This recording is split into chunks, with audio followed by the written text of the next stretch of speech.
अप्रैल 2016। New Zealand का national aquarium 2 साल से इंकी नामक ऑक्टोपस का घर रहा है। उसे कुछ मछुआरों ने पास के तट से पकड़ा था और वहां छोड़ गए थे। वो न्यूजीलैंड की आम नस्ल का ऑक्टोपस था, पर उसकी कोई बात आम नहीं थी। अपने खुशनुमा मिजाज और गजब के सुंदर रंगों की वजह से वो सभी दर्शकों का चहेता था। लेकिन फिर कुछ बहुत ही अजीब हुआ। सबका चहेता ऑक्टोपस इंकी एक दिन यहाँ पर था और अगले दिन गायब। इंकी के लापता होने के रहस्य ने दुनिया भर में सनसनी फैला दी। सभी अखबारों में ये कहानी दोहराई गई। तो क्या न्यूजीलैंड में कोई ऑक्टोपस चोर है जो आधी रात प्यारे इंकी को उठा ले गया? एक्वेरियम में जबरदस्त सिक्योरिटी है और उस रात के किसी भी वीडियो में कोई भी आदमी इंकी के टैंक के आसपास आते जाते नहीं दिखा। ऑक्टोपस के पास कई कमाल के गुण होते हैं। वो एक कमाल के बहरूपिये की तरह बहुत से आकार और रंग चुटकी में बदल लेते हैं। और ये ऐसे कमाल के कारनामे अपने रंग बदलने वाले सेल्स क्रोमैटोफोर की वजह से कर पाते हैं। और हर एक सेल आंख की पुतली की तरह फैल सकते हैं और सिकुड़ भी सकते हैं। ये सेल रंगीन पानी से भरे गुब्बारों जैसे होते हैं। ये सभी एक साथ फैल और सिकुड़ सकते हैं, जिससे ऑक्टोपस अपना भेष पूरी तरह बदल सकता है। ऑक्टोपस केवल भेष बदलने और छुपने में माहिर नहीं होते हैं। कुछ तो अपना पूरा आकार ही बदल लेते हैं। वो पूरी तरह से किसी और जीव या पौधे की तरह भी दिख सकते हैं। ऑक्टोपस का बाहरी कवच नहीं होता और वो अच्छे तैराक भी नहीं होते, तो कैमोफ्लाज के अलावा उनके पास बचाव का कोई और साधन नहीं। स्टाफ ने इंकी का टैंक अच्छी तरह चेक किया। कहीं वो रेत या किसी और जानवर जैसा बनकर तो नहीं बैठा हुआ है, लेकिन वो कहीं भी नहीं था। इंकी नामक ऑक्टोपस न्यूजीलैंड एक्वेरियम से गायब हो गया है। वो कैमोफ्लाज तो बिल्कुल नहीं हुआ, तो शायद वो भाग गया होगा। तो एक ऑक्टोपस एक टैंक से कैसे निकला होगा? एक्वेरियम तो एक बात की बात है। ऑक्टोपस की 8 बाजुओं में सैकड़ों सकर्स होते हैं जो बहुत ज्यादा ताकतवर होते हैं।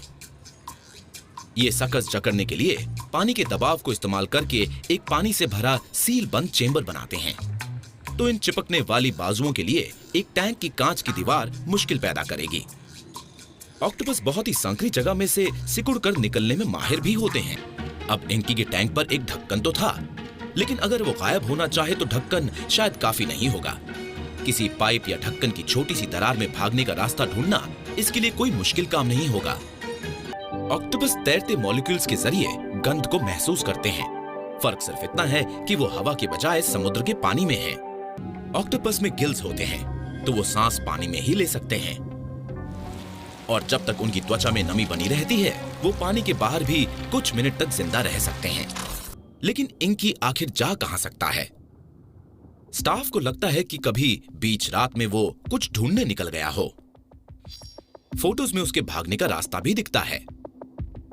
इस लकड़ी के पैनल के पीछे टैंक का ओवरफ्लो पाइप है, जिसके साथ दूसरा पाइप जुड़ा है, जो इन जमीन में लगी टाइल्स के नीचे से कमरे के दूसरी तरफ जाकर एक 50 मीटर की ड्रेन पाइप के जरिए खुले समंदर में निकलता है। यहाँ के स्टाफ को लगता है कि इंकी आखिरकार वहीं निकल गया होगा। इंकी के अब ट्विटर अकाउंट्स भी हैं और अपनी एक बच्चों की किताब भी। सुर्खियों में तो वो पहले ही था। रहस्य आखिर किसे पसंद नहीं?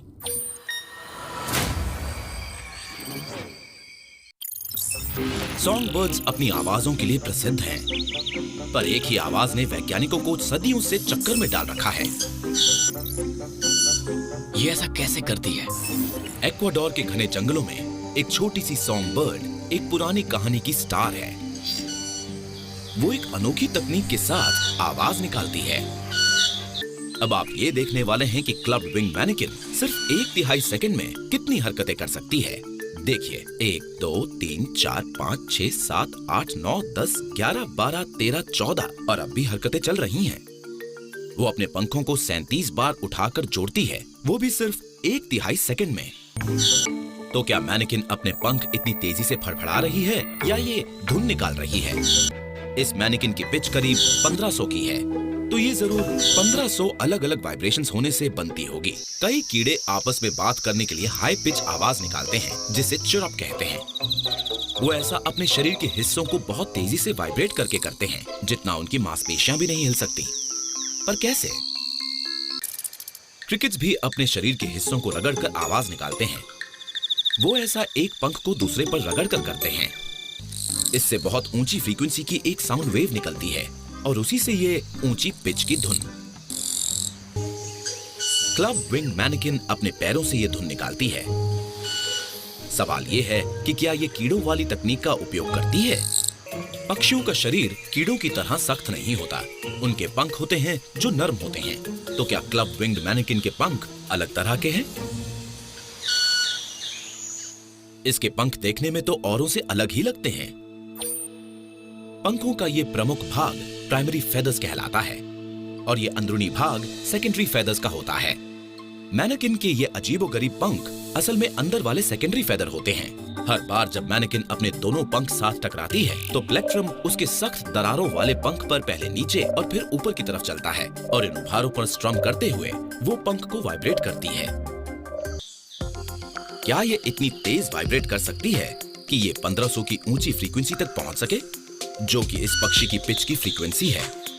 आपको याद होगा कि मैनेकिन एक सेकंड में 107 बार पंख चलाती है, मगर उसकी आवाज करीब 1500 वाइब्रेशंस प्रति सेकंड की निकलती है। तो ये है इस आवाज की सही वजह। तो हर बार पंख के अंदर बाहर होने से ये 14 दरारें बचकर 14 और वाइब्रेशंस करती हैं। ये इस मैनेकिन का बहुत ही कमाल का फीचर है।